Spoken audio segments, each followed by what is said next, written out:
তখন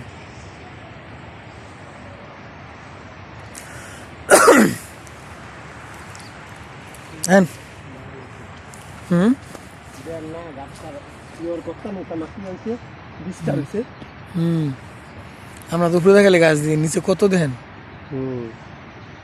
নিচে দেখছেন কত শিকড়,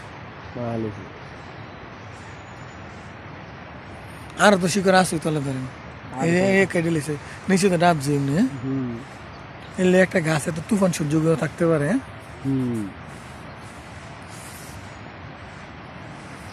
গাছ উপর তিন বেশি নিচে আছে সব মিলে যদি ক্যালকুলেশন করতাম যে উপরে যতটুকু আছে না এর চেয়ে বেশি কিন্তু নিচে সবগুলো তোলন যায়।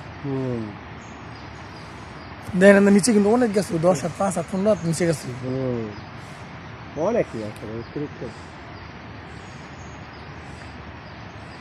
কত জায়গাতে রস খায় আল্লাহ কি খাওয়া হয়, গাছ জীবিত থাকে। এটা শুক্রিয়া এটাই কইতেছি যে আপনার